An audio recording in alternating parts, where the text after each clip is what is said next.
Assalamualaikum warahmatullahi wabarakatuh. Salam kader Madrasah Muallimin Muhammadiyah Yogyakarta. Apa kabar anak-anakku semua dimanapun Anda berada? Mudah-mudahan anak-anakku semua dan keluarga senantiasa sehat selalu di bawah lindungan Allah Subhanahu wa taala. Anak-anakku sekalian, Ustadz di sini mengampu mata pelajaran akhlak. Pokok pembahasan yang akan kita bahas pada kesempatan ini adalah sifat qanaah. Namun sebelumnya, marilah kita awali pertemuan kita dengan sama-sama membaca basmalah. Bismillahirrahmanirrahim. Anak-anak sekalian, kalian harus tahu tujuan pembelajaran dari materi pada kesempatan hari ini adalah pertama, menyebutkan makna qanaah. Kemudian yang kedua, menjelaskan manfaat qanaah. Kemudian yang ketiga, menjelaskan memiliki sifat qanaah. Kemudian selanjutnya memberikan contoh perilaku qanaah dalam kehidupan sehari-hari. Kemudian menceritakan hikmah qanaah dari pengalaman sehari-hari kalian. Kemudian menerapkan sifat qanaah dalam kehidupan sehari-hari. Anak-anakku sekalian, dimanapun Anda berada, kalian tahu apa itu qanaah. Pengertian qanaah secara bahasa dan istilah. Kalau secara bahasa, merasa cukup terhadap pemberian rezeki dari Allah Subhanahu wa taala. Sedangkan secara istilah, rela dan merasa cukup dengan apa yang dimiliki, serta menghindarkan diri dari tidak puas dalam menerima pemberian dari Allah Subhanahu wa taala. Anak-anakku sekalian, ada beberapa perbuatan mencerminkan sikap qanaah. Pertama, selalu bersyukur terhadap nikmat Allah Subhanahu wa taala. Kalian ingat banyak ayat Al-Qur'an menjelaskan bagaimana orang-orang yang pandai bersyukur terhadap nikmat Allah akan ditambah nikmatnya. Salah satunya di dalam surah Ibrahim ayat 7. A'udzubillahi minasyaitonirrajim. La in syakartum la azidannakum. Jika kalian pandai bersyukur terhadap nikmat aku berikan, maka akan aku tambah nikmat itu kepadamu. Tuhan anak sekalian. Jadi orang yang pandai bersyukur itu nikmatnya akan ditambah oleh Allah Subhanahu wa taala. Maka selalu bersyukur terhadap nikmat Allah Subhanahu wa taala. Nikmat kecil maupun besar, senantiasa kita harus bersyukur terhadap pemberiannya. Kemudian yang kedua, perbuatan mencerminkan sikap qanaah adalah membiasakan hidup sederhana dimanapun kita berada. Kelak pada suatu hari anak-anakku sekalian akan jadi pejabat publik, atau jadi presiden, jadi menteri, jadi ketua organisasi, tokoh masyarakat. Hidup sederhana harus melekat pada diri anak-anakku sekalian. Janganlah ketika kita sudah mendapatkan satu amanah jabatan, katakanlah, kemudian kita lupa segala-galanya. Ingat, jabatan itu adalah amanah dari Allah SWT dan akan dipertanggungjawabkan di hadapan Allah Subhanahu wa taala. Kemudian yang ketiga, tidak mudah putus asa dalam menghadapi masalah. Anak-anak sekalian, sampai saat ini anak-anakku sekalian bisa duduk di kelas 2 Madrasah Muallimin Muhammadiyah Yogyakarta sebagai kader persyarikatan dan kader bangsa. Tidak lain dan tidak lepas bahwa anak-anakku sekalian berhasil menghadapi segala problematika kehidupan, baik itu di maskan atau di asrama maupun di madrasah. Kalian ingat dulu waktu kalian baru masuk Madrasah Muallimin, ditinggal orang tua, menangis, ada yang sedih, ingat suasana rumah. Tapi semuanya itu bisa kalian hadapi, bisa kalian atasi. Anda adalah orang-orang yang hebat, anak-anak sekalian. Jadi tidak mudah putus asa, wala tayasu min ruhillah. Kita tidak mudah putus asa terhadap persoalan-persoalan yang kita hadapi. Sebagai calon kader tidak boleh lari dari persoalan. Persoalan harus dihadapi. Kalian dilatih, dididik di madrasah mu'allimin untuk siap menghadapi segala persoalan. Anak-anak sekalian, ini yang ketiga. Kemudian yang keempat, di antara perbuatan mencerminkan sifat qanaah adalah selalu berinfak di jalan Allah Subhanahu wa taala, itu yang diridhai oleh Allah. Infak di sini jangan kalian konotasikan hanya mengeluarkan sejumlah uang. Itu yang diridhai oleh Allah. Kalian menginfakkan waktu kalian untuk taat kepada Allah Subhanahu wa taala. Kalian menginfakkan waktu kalian untuk taat kepada orang tua, taat kepada guru-guru kalian, saling menghargai, saling menghormati satu sama lain. Inilah yang diridhai oleh Allah Subhanahu wa taala. Maka kalian jangan segan-segan luangkan waktu kalian, infakkan waktu kalian untuk membantu orang tua di rumah. Nih anak-anak sekalian, bagi yang belum bantu orang tuanya silakan bantu. Bagi yang sudah istiqomah, bantu orang tua di rumah. Kalian sudah paham ya? Jadi perbuatan mencerminkan sikap qanaah sebagaimana yang Ustaz sampaikan tadi. Anak-anakku sekalian, kemudian bagaimana cara agar kita memiliki sifat qanaah atau sikap qanaah? Cara yang pertama adalah memperkuat keimanan kepada Allah Subhanahu wa taala. Memperkuat keimanan. Ingat, dari sejak kita dalam kandungan, kemudian buain ibu sampai kita besar, ini kita sudah berjanji kepada Allah. Percaya kepada Allah. Dengan syahadatain yang kita ucapkan, asyhadu an la ilaha illallah wa asyhadu anna Muhammadar Rasulullah. Aku bersaksi bahwa tidak ada Tuhan selain Allah dan Nabi Muhammad adalah Rasul Allah. Ini menunjukkan kita sudah berjanji, sudah percaya kepada Allah dan Rasulnya. Maka perkuat iman kita kepada Allah dengan cara mendekatkan diri kepadanya, laksanakan perintah-perintahnya. Kemudian selanjutnya, selalu yakin bahwa rezeki sudah diatur oleh Allah SWT. Kita tidak boleh iri hati kepada orang lain, pada teman-teman kita. Ada teman kita punya sepatu baru, kita iri. Kok dia punya sepatu baru, saya tidak. Kalian harus selalu yakin bahwa rezeki itu sudah diatur.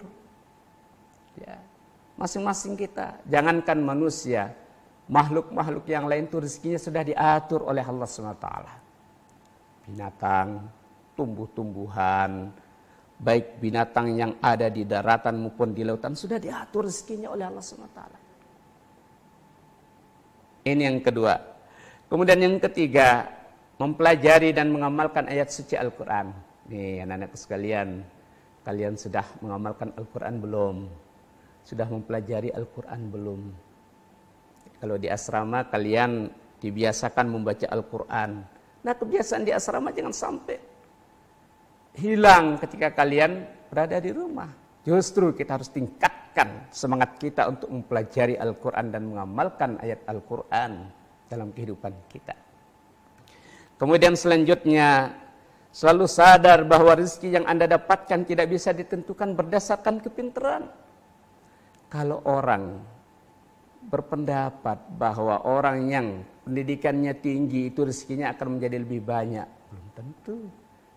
Kalau ukuran kita secara pendidikan, lihat banyak orang yang tidak sekolah itu rezekinya banyak.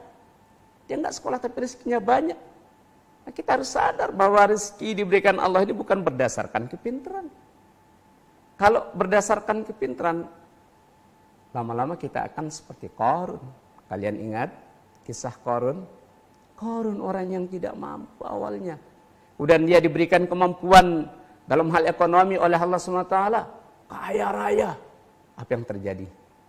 Diuji oleh Allah SWT. Dimintai zakat. Apa dia bilang?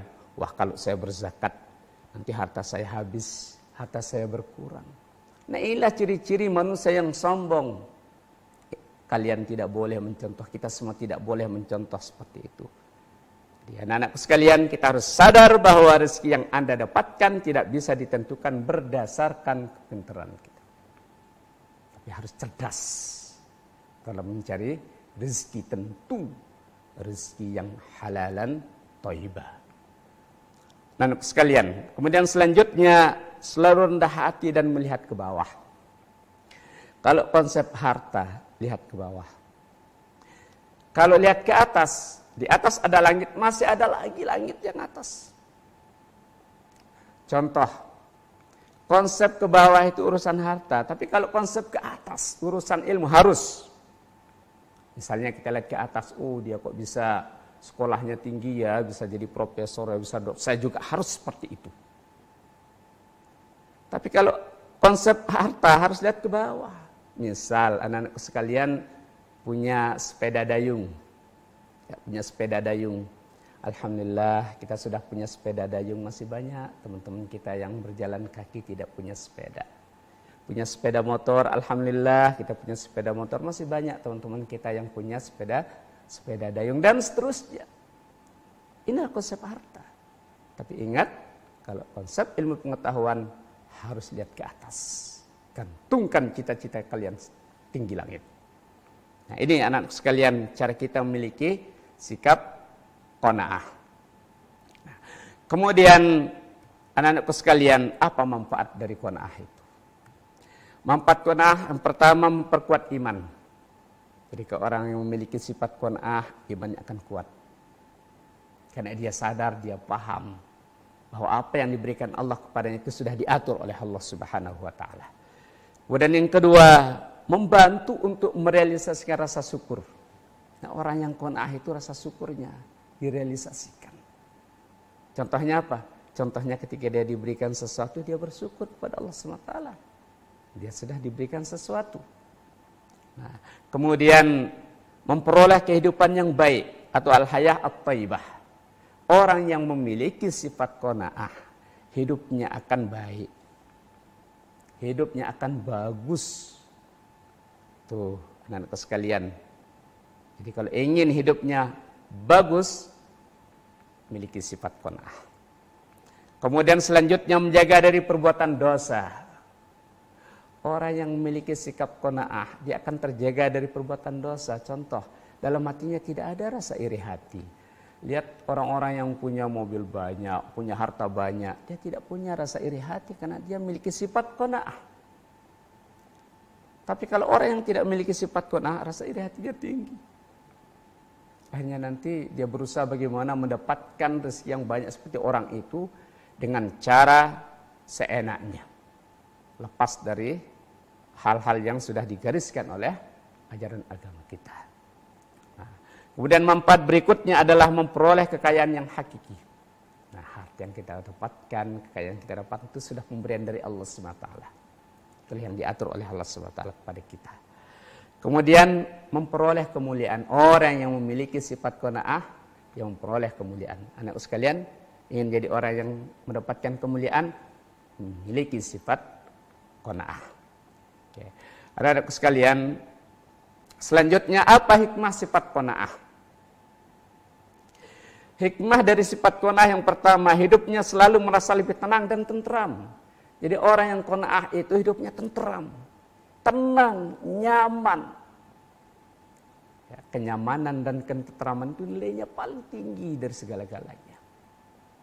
Kenyamanan. Coba kalau kita ingin belajar nyaman, istirahat nyaman, makan nyaman, hati tenang, itu yang paling hebat. Ini hikmah yang pertama. Hikmah yang kedua, menumbuhkan sikap optimis dalam setiap usaha. Bukan pesimis. Kalau pesimis itu sifat sombong. Jadi selalu optimis. Contoh, kalian dikasih tugas oleh guru-guru kalian. Ketika mau mengerjakan, optimis. Saya pasti bisa. Saya pasti bisa. Tentu dengan ikhtiar. Tapi kalau orang yang memiliki sifat pesimis, baru lihat soalnya aja, aduh sulit, digaruk-garuk, oh sulit. Tapi kalau orang memiliki sifat optimis dalam setiap usahanya, dia pasti akan sukses. Kemudian yang ketiga, hikmah yang ketiga adalah tidak mudah berputus asa, sebagaimana kita sampaikan tadi. Tidak mudah berputus asa. Ya, dia selalu berusaha sampai dia sukses. Seorang kader tidak boleh mudah menyerah. Tidak boleh berputus asa. Selalu optimis dalam pikirannya. Kemudian yang keempat, selalu bersyukur kepada Allah Subhanahu wa taala. Pada kesempatan ini kalian semua diberikan kesehatan, kalian syukuri kesehatan itu. Kalian juga masih didampingi oleh orang tua kita masih sehat, ibu bapak kita masih ada. Kita harus syukur kepada Allah Subhanahu wa taala. Bisa mencari rezeki untuk biaya kita sekolah, untuk biaya hidup kita. Kita harus bersyukur kepada Allah Subhanahu wa taala. Janganlah kita jadi orang yang kufur. Kufur itu ingkar nikmat. Ya, jadi kita harus senantiasa bersyukur kepada Allah Subhanahu wa taala. Kemudian selanjutnya anak-anak sekalian, hikmah sifat qanaah yang kelima adalah mampu menjauhkan dari sikap iri. Nah, tadi sikap iri itu, orang memiliki sifat qanaah itu irinya akan hilang. Ya kayak tadi, temannya punya sepatu baru, dia tidak peduli. Itulah rezeki diberikan Allah kepadanya. Temannya punya sepeda baru, dia tidak terlalu peduli. Coba kalau orang memiliki sifat iri, temannya punya sepeda baru, wah, dia punya sepeda baru, bagaimana caranya biar dia tidak bisa pakai sepedanya, gembosi. Nah, ini orang iri hati. Ini orang iri hati. Maka hikmah sifat qanaah itu mampu menjauhkan diri dari semuanya tadi. Sifat iri hati, dengki, hasad, riya, dan lain sebagainya. Nah, itu hikmahnya anak sekalian. Maka kesimpulan dari pembahasan kita pada pagi hari ini atau pada kesempatan ini adalah bahwa qanaah merupakan salah satu akhlak mahmudah yang harus dimiliki oleh setiap insan. Sekali lagi saya ulangi, qanaah merupakan akhlak mahmudah yang harus dimiliki setiap insan. Kemudian yang kedua, cara memiliki sifat qanaah antara lain menguatkan iman, meyakini bahwa rezeki sudah diatur oleh Allah Subhanahu wa taala. Kemudian membaca Al-Qur'an, tentu juga dengan mengamalkannya. Selalu rendah hati dan melihat ke bawah.